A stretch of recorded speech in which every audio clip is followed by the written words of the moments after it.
YouTube? Topaz Jakes back for another requested review, and this one is to that Second Nature Natural High 2. And it's been a year and a couple months, I believe, since I reviewed the Natural High 1. And I'll give you this. I enjoyed this project more than I enjoyed Natural High 1. But the same things that I was saying on that review video before, man, they still apply to this day. Because as I said in the video, there's no time limit to progression in this game. And even though you did this project better this go around, I still feel as though as the core fundamentals go, you were still in the same place. And there's no shame in that, dude. Like, honestly, you gotta look at this game like it's an RPG game.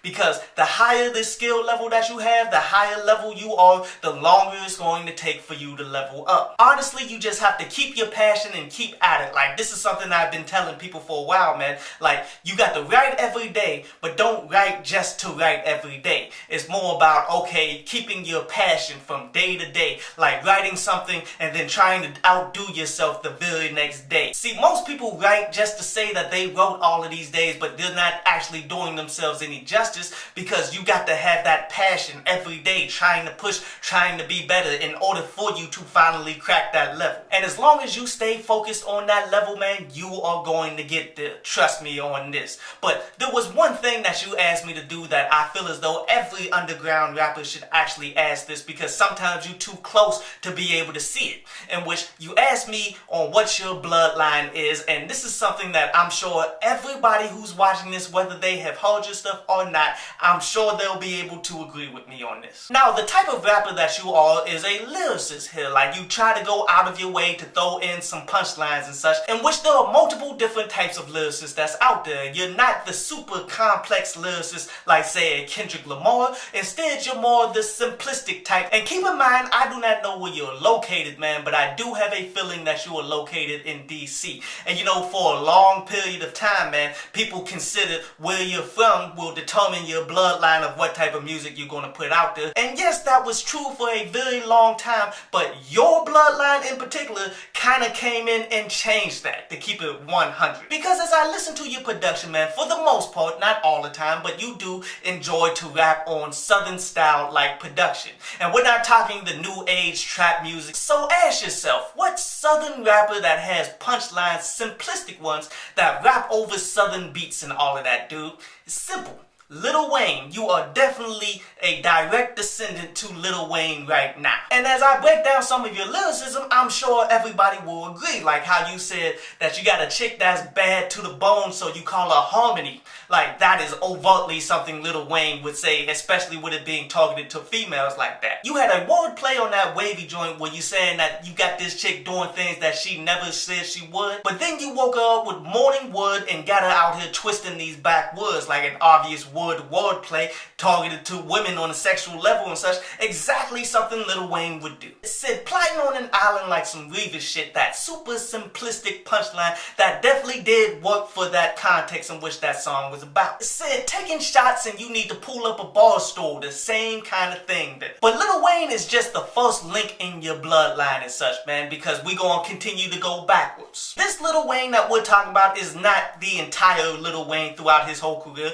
because he switched up a whole lot. Because in the beginning, you kind of call that the Block is Hot version of Lil Wayne, man. He was more just focused on the flow and making good songs through the whole bling bling era. That's not the Lil Wayne that we're talking about. We're more talking about the Carter to up and recently, man, minus the mumble rap. And it's well documented why Lil Wayne went in that direction for that period of time. And it's really them trying to compete with 50 Cent, because 50 Cent pretty much brought gangster rap all the way back at that point in time, man. And Cash Money wanted to go ahead and compete with that. But yet, just because that's the reason why Lil Wayne did that doesn't mean 50 Cent is your bloodline. See, Lil Wayne's true inspiration to do what he did, man, came from Dipset.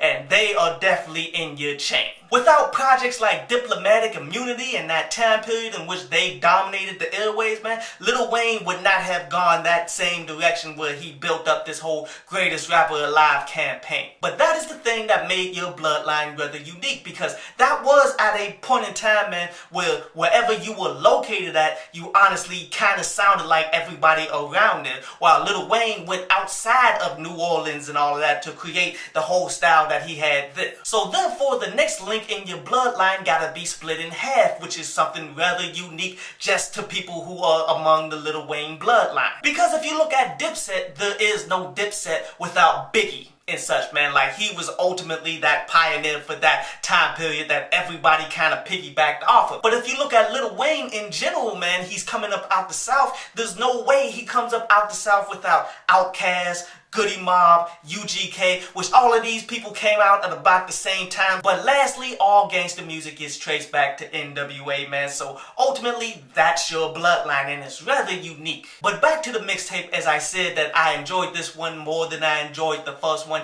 And it's because of songs like Grind Mode, where this is what you tend to do a whole lot. Like, you have a basic premise for all of your songs, but lyrically you tend to just go in your own different direction. Like, your premise is, this is the idea that sparked this track, but yet you're not actually following through with it as a concept song. As the basic premise of Grind Mode is you focusing on the things that you want to do in order to build yourself up to be ultimately successful, but yet what you're doing is you're rapping a bunch of different punchlines and all of that. And it kind of does work because you're trying to show people that you go hard, grinding hard, so you're trying to show that by going hard lyrically. I really enjoyed that production, man. I really enjoyed that energy. Honestly, that joint fits into what these youngins are doing right now in the music industry. Like, this could be one of your singles right here. That song, Nothing to Lose, was rather decent as well, as this is another premise track where the ultimate premise was you talking about how you really don't have nothing to lose, so you gotta go out here and get it. Now, I do feel as though your delivery was off, but I did enjoy that zone, that production to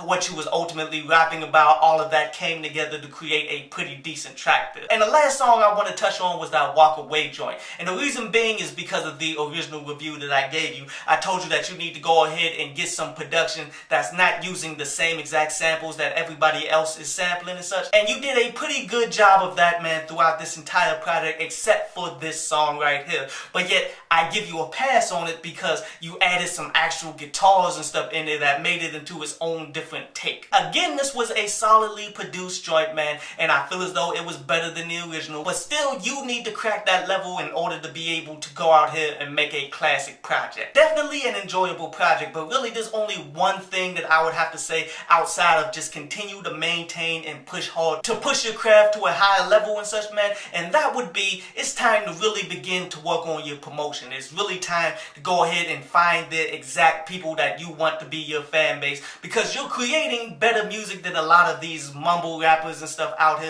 And I'm not saying that you are great by any stretch of the imagination, but you are good enough to have a pretty decent audience right now. I mean, you gotta ask yourself some serious questions, man, like exactly who are the individuals that are going to like your music?